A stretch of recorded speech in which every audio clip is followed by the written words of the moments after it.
What's up, y'all? You rocking with Moochie, and this is Moochilla's Review. So hit the hammer, cause you came through. Yeah. Y'all probably wonder why I got this dark music on right now. I'm here to discuss the top 10 moments of season 3 of Raising Kanan. I'm gonna tell you why I liked it, what I liked about it, and if you got different moments, please let me know in the comments so we could chat it up. All right, so let's get into it. We're gonna start back from 10 and count our way all the way back to 1, showing the most significant moments and the good moments on the series Raising Kanan. Let's get into it. Southside.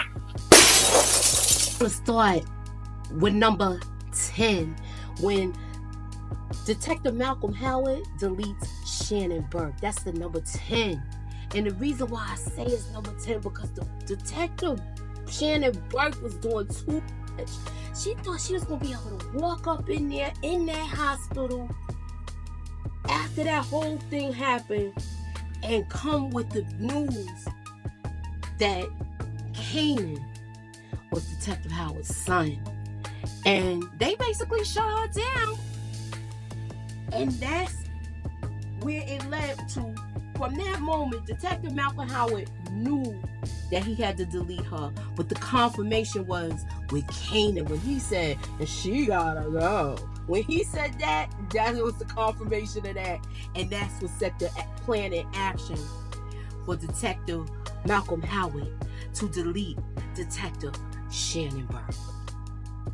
Next, Marvin Mailman deletes Sal Baselli, the Sal Baselli hit. This was amazing. I was worried about how this was pulled off. I'm still worried about if there were cameras there, if they are going to have pictures of Marvin, where they actually have him, but they don't have his clear face, but they know it's a black man in a mailman's uniform. So that's where I'm at with that. Let me know what y'all think in the comments. And there still could be some sort of repercussions because we don't know what happened to Demo after he's been questioned. We don't know if they're going to try to get him the phone and talk about Marvin, because keep in mind, when he went and did that interview, he was supposed to be doing Detective Malcolm Howard a solid. Now, being that he did Detective Malcolm Howard a solid, are they going to call him back in? Will Tanner circle back to talk to Demo and try to pull some more information from him? Because he gave Rock's street name, not Raquel Thomas. And this is where he knows he slipped up. So are they going to circle back and talk to Demo and go full court press on this dude and see if he's bold? Let me know what y'all think in the comments. Could this be bad for Marvin next season? Will they still be harping on this thing? Or will they be able to clear this up, like I said in my initial live, that Rock could come out smelling like a rose and they could pin everything between Unique and his brother. Number 8, Ronnie gets at the bouncer.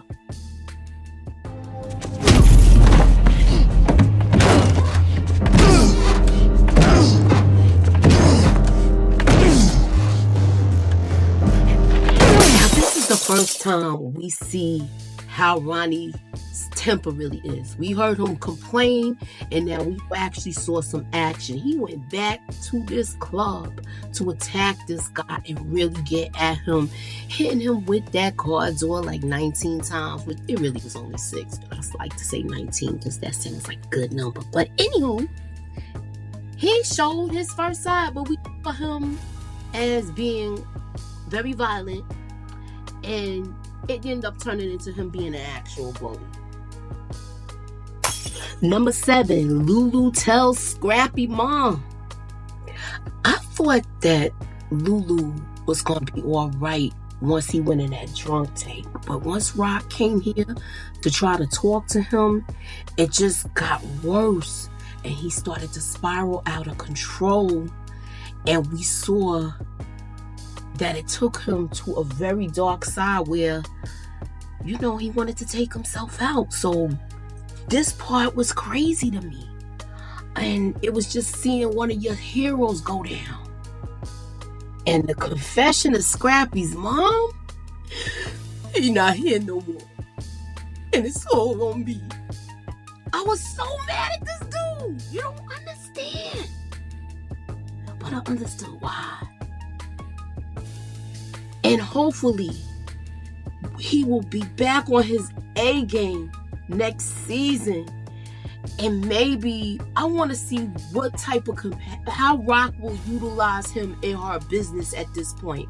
Let me know what y'all think in the comments. Let me know what kind of ideas do you think she might do with him. What will she do with him next? He don't need to be working at that bar. That's for damn sure.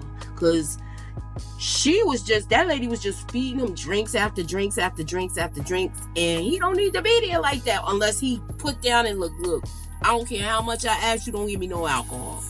But him working in a bar and him being an alcoholic, that's really hard, yo. Next.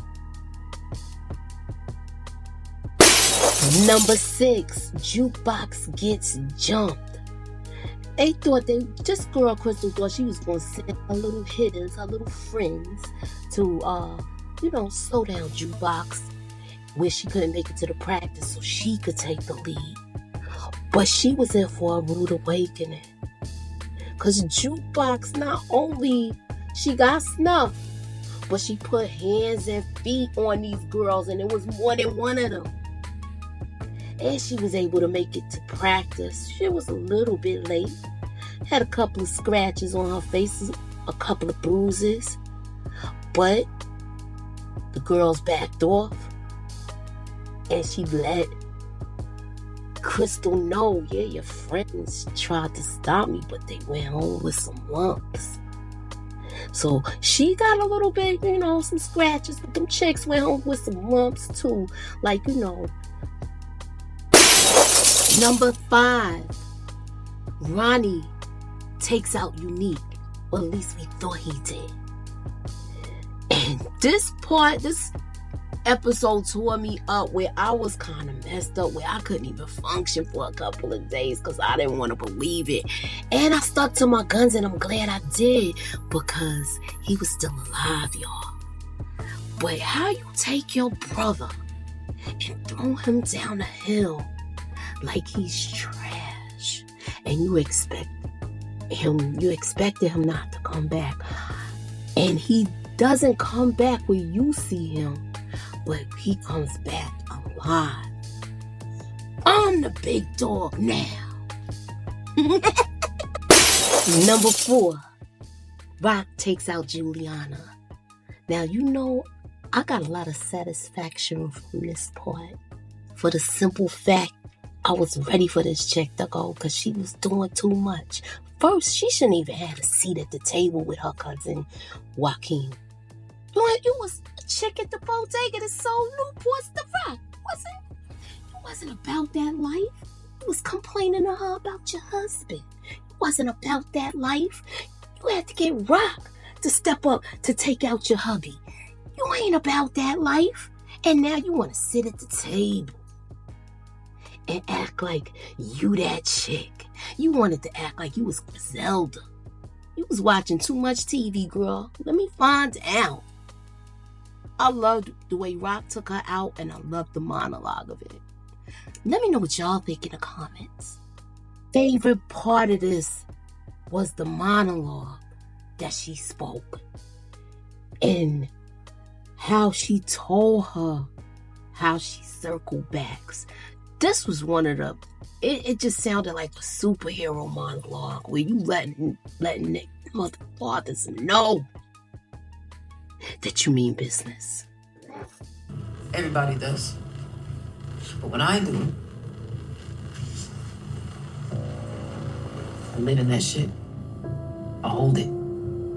I take it with me everywhere I go. I damn near love it.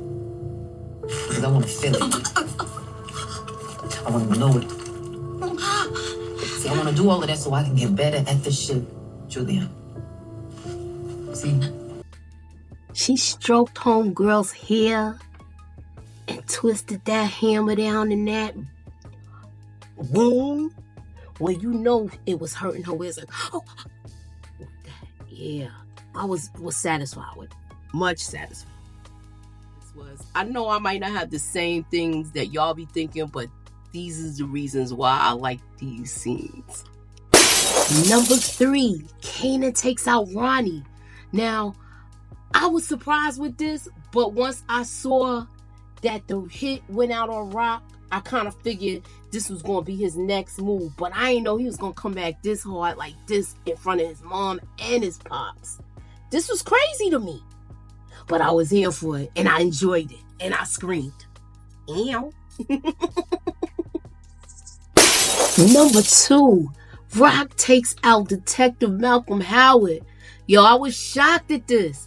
I was surprised, but it was like, you know what? I'm going to show you where you got it from.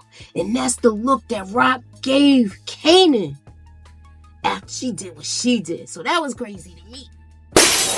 Number 1, Unique is alive and the reveal happened.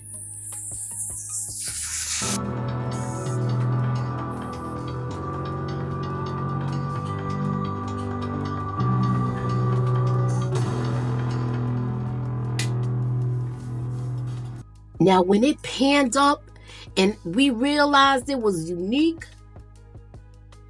we went crazy. And that's what made the whole entire episode. This was an excellent season, y'all. That's Unique! That's Unique! That's Unique! Yes! No! Wait!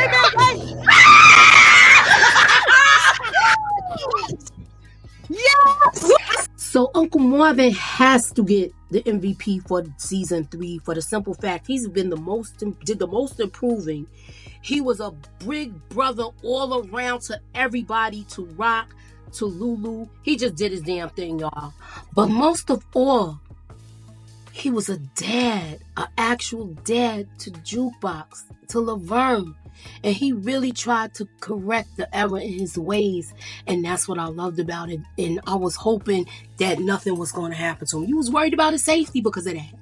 And it makes you think, what is going to happen to him next season? So I want to see where this goes. So subscribe, hit the like, hit the share, put me up in that algorithm, y'all, and holla at your girl. Southside.